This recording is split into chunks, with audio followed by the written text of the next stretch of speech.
Hey, what's up guys, it's XX Modern Warfare Gamertag Banjo Chicken. Welcome to another video. In this video I just wanted to thank you guys for 260 odd subscribers and 64,000 video views. It may not seem a lot for a lot of you guys out there, but I mean, it has dramatically gone up quite a lot since a few months ago, and normally it takes ages and just to get up like 20 subscribers, and it's gone up 80 in like 2 months or something like that, so that's great. So anyway guys, basically I'm going to start a bunch of tutorials, Jtag tutorials for people who have just got their Jtags, and well, not just for people who have just got their Jtags and don't know what to do with it. That's the beginning tutorials, but I mean, we're going to do a lot, starting with all the basic stuff and then going into the more advanced stuff, because a lot of people don't use some of the assets that you can use for a JTAG, because there are loads of homebrew programs that are really great and some people just don't even know about them, and that's why I want to make this big bunch of tutorials to help you guys out. And basically the aim of the tutorials is to show you the easiest way of doing it, because a lot of people worry about it being too complicated, but a lot of it isn't. It's just there are programs there to help you, and there are some programs that basically do everything for you now anyway. So the idea is to show you guys that and make tutorials.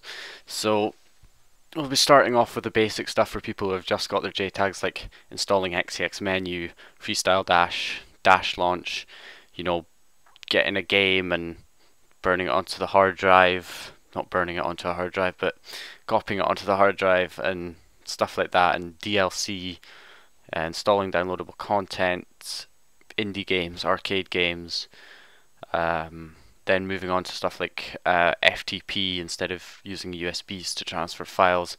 FTP is much better, so we'll be doing tutorials on that, and Xbox 360 Neighborhood, a bunch of other things as well. I mean, I can't name them all just now, but there's going to be loads, and then eventually going into stuff like updating the dash kernel, changing a KV,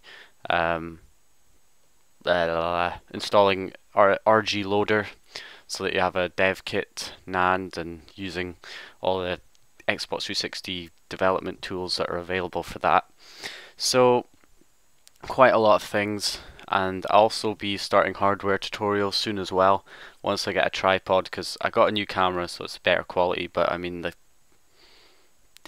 I just can't get it at a right angle, so bought a tripod, waiting for it to arrive. Once it arrives, I'll start making hardware tutorials, stuff like hot swapping. I know there's loads of hot swapping tutorial. I say this in mostly every tutorial I make which involves ISO mods.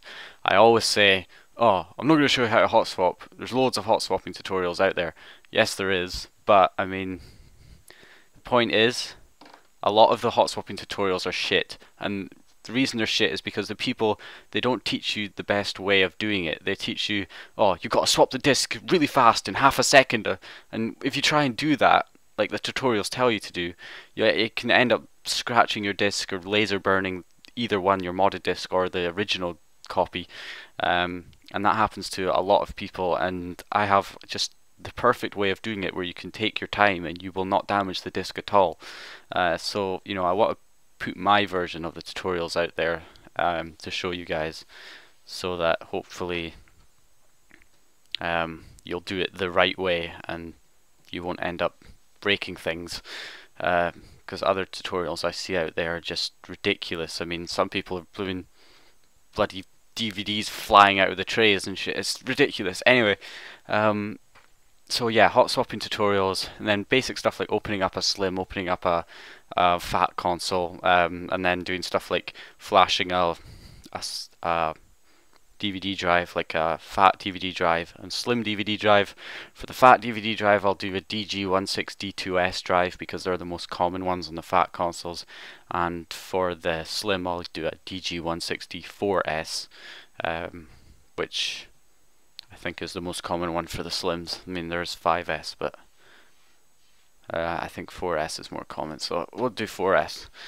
And yeah, so maybe some rapid fire mod chip installs as well, and LED mods and stuff like that. So anyway, this tutorial is not tutorial, this video has gone on longer than I expected it to go on for. So anyway guys, thanks for watching. If you feel like commenting, comment.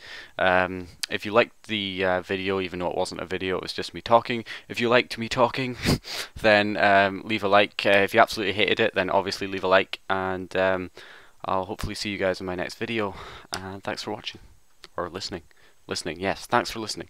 This is really how we live.